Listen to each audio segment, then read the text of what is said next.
নমস্কার, স্যান্ডেল টিভিতে স্বাগত। সঙ্গে রয়েছি আমি মণিদীপা। চলে যাচ্ছি বিস্তারিত সংবাদে। রেগার মজুরির দাবিতে আমবাসা গন্ডাছড়া সড়ক অবরোধ করল রেগা শ্রমিকরা। প্রায় 1.5 ঘন্টা অবরোধ চলে। রেগার কাজ করে মজুরি না পেয়ে রেগার শ্রমিকরা সড়ক অবরোধে বসল শনিবার। অভিযোগ, আমবাসা ব্লকের অধীন জগন্নাথপুর পঞ্চায়েতের রেগার শ্রমিকরা রেগার কাজ করার পর বিগত 1.5 মাস ধরে শ্রমিকদের ন্যায্য মজুরি মিলছে না। শ্রমিকরা দলে দলে একাধিকবার স্থানীয় জগন্নাথপুর পঞ্চায়েতে গিয়ে মজুরি দেওয়ার জন্য দাবি করলেও মজুরি দেওয়া হচ্ছে না। তাই বাধ্য হয়ে শনিবার সাপ্তাহিক হাটবারের দিন 1.5 মাইল এলাকায় আমবাসা গন্ডাছড়া সড়ক অবরোধে বসে শ্রমিকরা। শ্রমিকদের বক্তব্য, 1.5 মাসের রেগার মজুরি দেওয়া হচ্ছে না, তাই অবরোধ করা হয়েছে। অবশেষে খবর পেয়ে ব্লক আধিকারিক মুনমুন দেববর্মা ঘটনাস্থলে গিয়ে শ্রমিকদের সাথে কথা বলেন এবং আশ্বাস দেওয়া হয়েছে পৌষ পার্বণের আগেই তাদের মজুরি মিটিয়ে দেওয়া হবে। শ্রমিকরা এই আশ্বাস পেয়ে অবরোধ প্রত্যাহার করে নেয়। আমার 22 দিনের আরো আছে, বেশি 20 দিনের আছে, আর 40 দিনের আছে, 30 দিনের আছে। আপনারা ব্লক জানাইছেন নি? পঞ্চায়েত জানাইছেন নি? পঞ্চায়েতে আমরা কালকে গেছি, পঞ্চায়েতের সেক্রেটারি গেরেছে কইছে আমরা তো ব্লক সব গেছি, ব্লক গিয়েও আমরা তো না সারা তো সব কিছু করাইছে। আমরা যদি আমরা কিছু করার নাই, তখন আমরা কিটা করবো আমরা জানি না। সেক্রেটারি বারে ব্লকে গিয়ে যোগাযোগ করছে। কদিনে পান না আমরা 30 দিন, আজকে 2 মাসে রয়েছে, বেতন হয় না। আমরা 30 মাসও পাইছি না। এখন সংক্রান্ত অবস্থা আছে, সংক্রান্ত আমরা পাইতাম না। শনিবার হাটবারের দিন প্রায় 1.5 ঘন্টা অবরোধ ছিল। এই অবরোধের কারণে রাস্তার দুই পাশে প্রচুর যানবাহন দাঁড়িয়ে পড়ে, সেই সাথে হাট বাজারে আসা ক্রেতাদের সমস্যায় পড়তে হয়। Sandal TV. 3 দিনের কর্মবিরতির ঘোষণা করল অল ড্রাইভার ওয়েলফেয়ার অ্যাসোসিয়েশন। শনিবার উদয়পুর টেপানিয়া ইকো পার্ক এলাকায় তারা ধর্নায় বসে এই কর্মবিরতির ঘোষণা দিয়েছেন। গাড়ি চালক ও তাদের পরিবারের সুরক্ষার জন্য অল ড্রাইভার ওয়েলফেয়ার অ্যাসোসিয়েশন 29 দফা দাবিতে গণধর্নায় বসে শনিবার। এদিন টেপানিয়া ইকো পার্ক সংলগ্ন জাতীয় সড়কের পাশে শালবাগানের সমস্ত ড্রাইভাররা বসে গণধর্নায় সামিল হয়। গণধর্না থেকে আওয়াজ তুলেন কেন্দ্রীয় সরকার কর্তৃক গৃহীত ন্যায় সংহিতা বিল প্রত্যাহার করার। এছাড়া ড্রাইভার সুরক্ষার স্বার্থে অন্যান্য দাবিগুলি গুরুত্ব দিতে হবে কেন্দ্রীয় সরকারকে। এদিনের গণধর্না থেকে জানানো হয়, আগামী 8 জানুয়ারি থেকে 3 দিনের জন্য অল ইন্ডিয়ার সমস্ত গাড়ি চালকরা গাড়ি চালানো বন্ধ রাখবে। এদিনের গণধর্নায় উপস্থিত ছিলেন All Driver Welfare Association Gomati জেলা কমিটির সভাপতি শাহজাহান মিয়া, সহ সভাপতি মমতাজ মিয়া সহ অন্যান্য সদস্যরা। তারা আরও জানান, বাণিজ্যিক চালকদের পূর্ণ নবীকরণের প্রক্রিয়া প্রতি 5 বছরের জন্য স্থির করতে হবে। পেশাগত চালক দুর্ঘটনায় অক্ষম হয়ে পড়লে তার জন্য সরকার কর্তৃক 10 লাখ টাকা ক্ষতিপূরণ প্রদান করতে হবে। এর সাথে চালকের মৃত্যুতে পরিবারের সদস্যদের 20 লাখ টাকা ক্ষতিপূরণ প্রদান করতে হবে। পেশাদার গাড়ি চালকদের যারা আউটসোর্সিং চুক্তিতে কাজ করছে তাদের দেশ জুড়ে কর্পোরেশন এবং প্রতিষ্ঠানগুলিকে সমান বেতনের অধীনে নিয়মিত করা উচিত এবং সারা দেশে সরকার কর্তৃক পরিচালিত পেনশন প্রকল্পের মতো ন্যূনতম বেতন 10,000 টাকা প্রতি মাসে এবং অবসরকালীন পেনশন সুবিধা দিতে হবে বলে জানান। এই জন্য আমরা আগের থেকে পেগাম দিচ্ছি। আর আমরা যে রেলিটা বার করলাম, এটার উদ্দেশ্য হলো আমরা কালো কানুন মানি না, তার সাথে আমরা কিছু মুখ্য দাবি করব। আমরা যে অল লেবার ওয়েলফেয়ার অ্যাসোসিয়েশন থেকে কিছু মুখ্য দাবি করছি। আমরা মুখ্য দাবি আমি কিছু বলে দেই। আমরা 10 বছর ধরে আমরা ড্রাইভার দিবস, যেটা ন্যাশনাল দিবস, আজকে আপনারাই বলুন, ক্যালেন্ডারে অনেক কিছু লাগু আছে, ম্যারেজ ডে, বার্থডে, কত কিছু লাগু আছে, কিন্তু আমাদের ড্রাইভারের কোনো ইতিহাস নাই। ভারতীয় ড্রাইভার একজন আন্তর্জাতিক সিপাহী, আর্থনৈতিক সিপাহী, যে সিপাহী দিন রাত 365 দিন সেবা দিচ্ছে দেশকে। অন্য আমরা দেশের আমরা ভারতবর্ষ ছাড়া অন্য কান্ট্রিতে ড্রাইভারকে 8 ঘন্টা ডিউটি এবং মাস 28 দিন এবং তাদেরকে পেনশন ভাতা সমস্ত কিছু আমরা যে দাবি করলাম সমস্ত কিছু আছে, কিন্তু আমরা কেন নাই? সর্বপ্রথম দাবি আমাদের 29টার মধ্যে 1 সেপ্টেম্বর ড্রাইভার দিবস। দ্বিতীয় দাবি আমাদের একটা ড্রাইভার মিউজিয়াম অবস্থিত হবে প্রত্যেক জেলাতে এবং 100 কিলোমিটার অন্তর অন্তর আমাদের ড্রাইভার ফিলার মানে ড্রাইভার পার্কিং, সমস্ত কিছু সুযোগ সুবিধা থাকতে হবে। এবং আমাদের একটা ড্রাইভার যদি মারা যায় দেশের সেবা করতে গিয়ে, যে ড্রাইভারটা গাড়ি চালায় দেশের জন্য, দেশের জনসাধারণের জন্য দেশের সেবা দিচ্ছে, উনি যদি দেশের সেবা দিতে গিয়ে প্রাণ হারায়, তার জন্য আমরা দাবি করেছি সরকারকে 20 লাখ টাকা দিতে হবে এবং একটা ইন্স্যুরেন্স বিমা হতে হবে 10 লাখ টাকা। দাবিগুলো পূরণ না হলে আগামী দিনে তারা পুনরায় আন্দোলন গড়ে তুলবে। স্যান্দন টিভি। সম্প্রতি জিআরবিটির মাধ্যমে বিভিন্ন দপ্তরে চাকুরি পেয়েছে বহু বেকার যুবক যুবতী। বর্তমান সরকার প্রতিষ্ঠিত হওয়ার পর এক ধাপে অধিক নিয়োগ প্রক্রিয়া সম্পূর্ণ হয়েছে। শনিবার রাজ্য সরকারের পরিকল্পনা ও সমন্বয় বিভাগ এবং অর্থ দপ্তরে নয়া চাকুরি প্রাপ্ত 19 জনের হাতে অফার লেটার তুলে দেন অর্থমন্ত্রী প্রণজিৎ সিংহ রায়। এই দিন মহাকরণে এক অনুষ্ঠানের মধ্য দিয়ে এই চাকুরি প্রত্যাশীদের হাতে অফার লেটার তুলে দেন মন্ত্রী প্রণজিৎ সিংহ রায়। উপস্থিত ছিলেন সংশ্লিষ্ট দপ্তরের আধিকারিকরা। পরে অনুষ্ঠানে বক্তব্য রাখতে গিয়ে মন্ত্রী প্রণজিৎ সিংহ রায় বলেন, স্বচ্ছতার সাথে রাজ্য সরকার কাজ করছে। জিআরবিটির মাধ্যমে গ্রুপ সি ও গ্রুপ ডি পদে নিয়োগ করা হয়েছে। যারা চাকুরি পেয়েছে তাদেরকে চাকুরি পাওয়ার জন্য কারো কাছে যেতে হয়নি। যোগ্যতা অনুযায়ী সকলে চাকুরি পেয়েছে। বর্তমানে চাকুরি পাওয়ার জন্য কারো সুপারিশের প্রয়োজন নেই, শুধুমাত্র প্রয়োজন যোগ্যতার। নয়া চাকুরি প্রাপকদের শুভেচ্ছা জানিয়ে মন্ত্রী প্রণজিৎ সিংহ রায় তাদের প্রতি আহ্বান জানান মানুষের কল্যাণে নিষ্ঠার সাথে কাজ করার জন্য। আগে সাধারণ মানুষের অফিসিয়াল কাজ করতে গেলে তাদের কোনো প্রয়োজন সেখানে গেলে পরে এটা আমরা সকলে জানি লম্বা সময় নিয়ে তাদের বিভিন্নবার অফিসে আসা যাওয়া করতে হতো।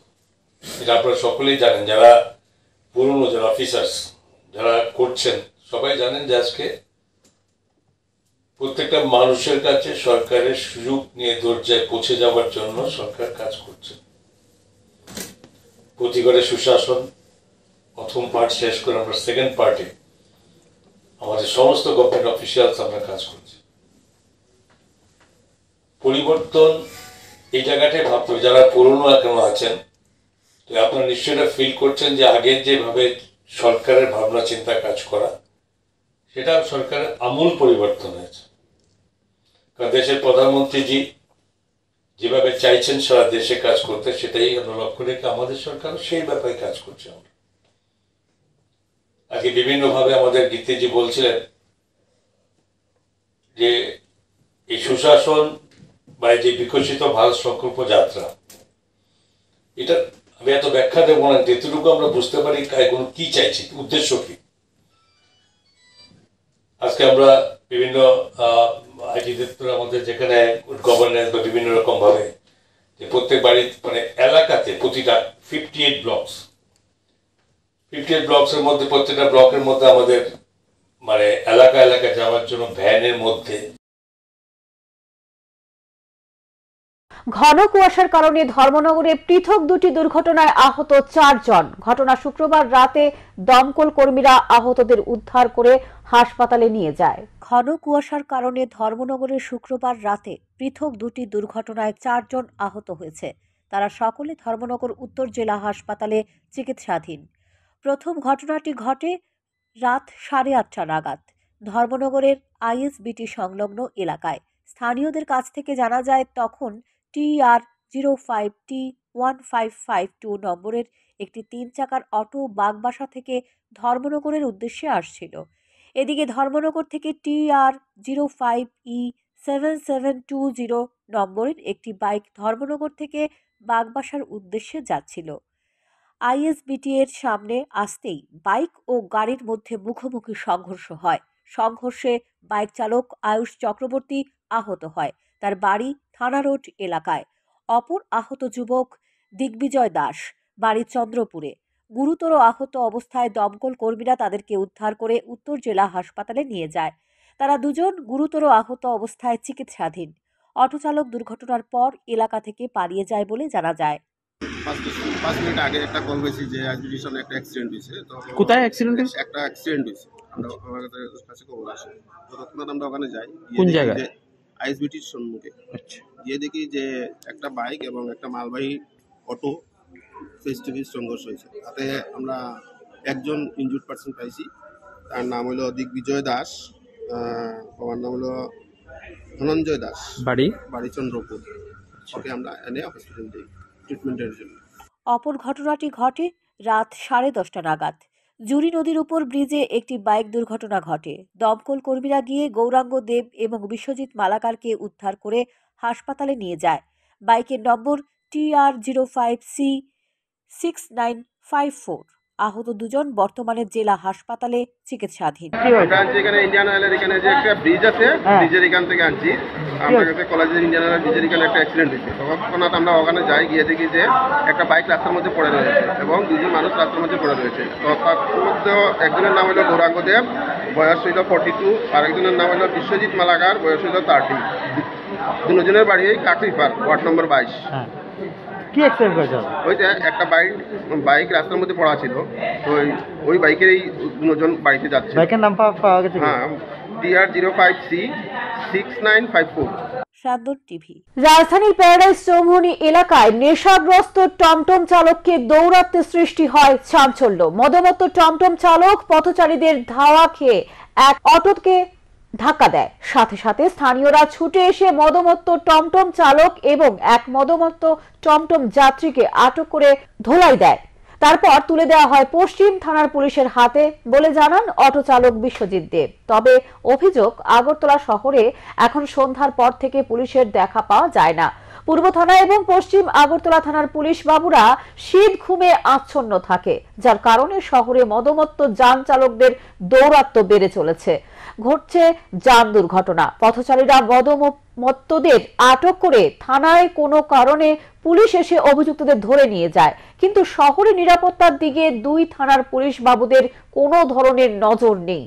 একজন বা দুজন চোর ধরলে সাংবাদিক সম্মেলন করে পুলিশ আধিকারিক ফটো সেশন করেন, কিন্তু শহরের নিরাপত্তার দিকে তাদের নজর নেই বলে অভিযোগ তুলছে শহরবাসী।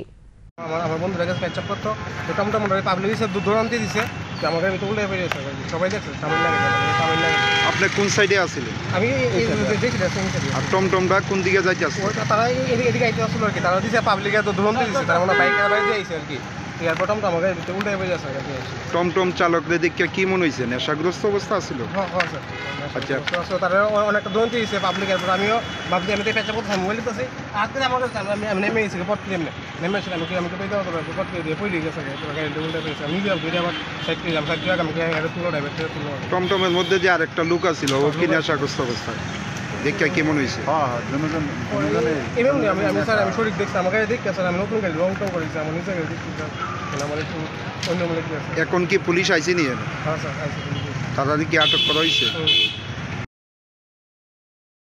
রাজধানীর মঠচৌমুহনী উৎসব কমিটির উদ্যোগে মঠচৌমুহনী বাজারে এক অনুষ্ঠানের মধ্য দিয়ে আপনা ঘর বৃদ্ধাশ্রমের আবাসিকদের মধ্যে বস্ত্র বিতরণ করা হয়। এই দিনের বস্ত্র বিতরণ অনুষ্ঠানে উপস্থিত ছিলেন আগরতলা পুর নিগমের মেয়র দীপক মজুমদার, বিশিষ্ট সমাজসেবী রাজীব ভট্টাচার্য সহ অন্যান্যরা।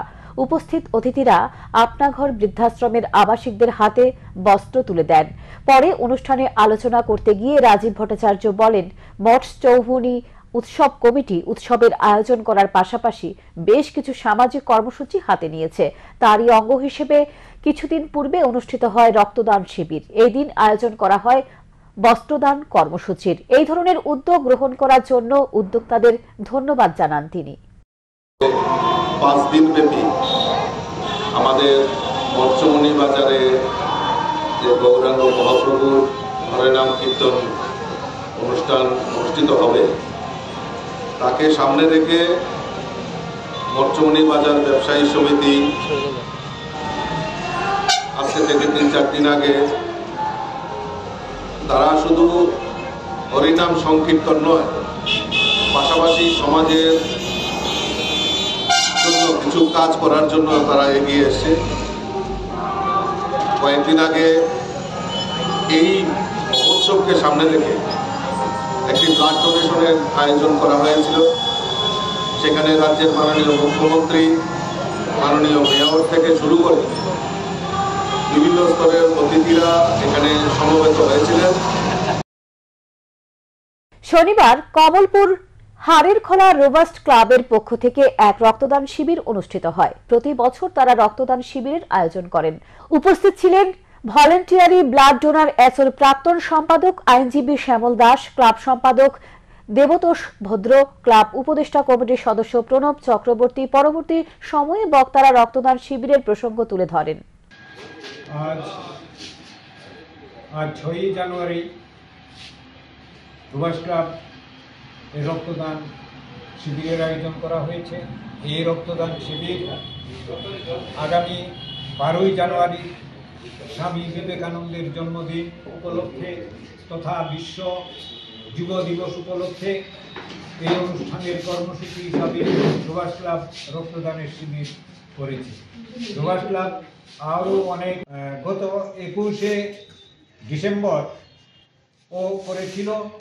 আর আমাদের ক্লাবের 50 বছর পূর্তি উপলক্ষে এই রক্তদান শিবির করা হয়েছিল।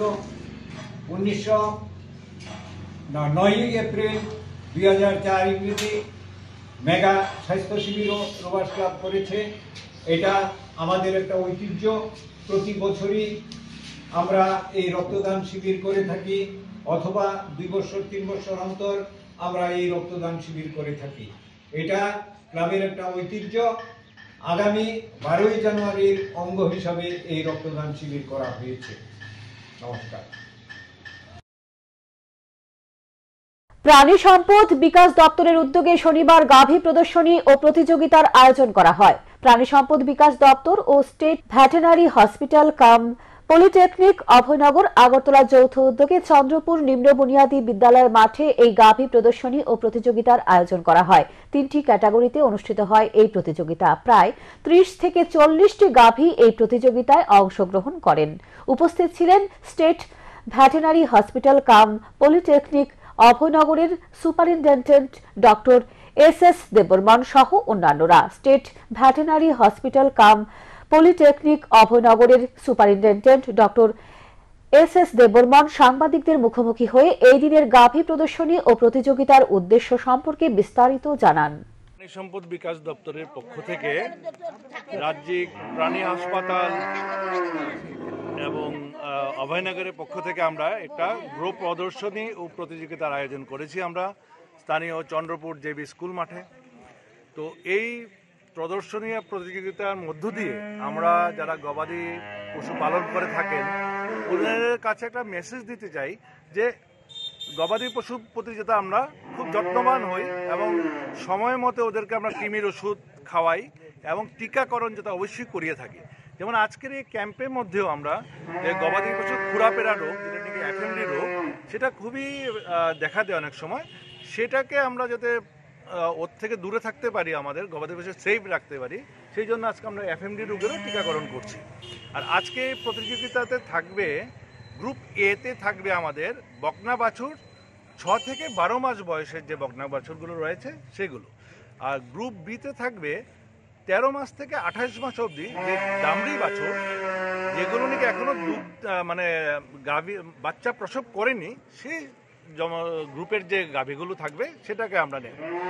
আর গ্রুপ সিতে থাকছে দুগ্ধবতী গাভী, যেটাগুলো নাকি দুধ দিয়ে আসছে, সেগুলোর জন্য আমরা একটা প্রতিযোগিতার আয়োজন করেছি। প্রদর্শনীয় হবে এবং প্রতিযোগিতা হবে।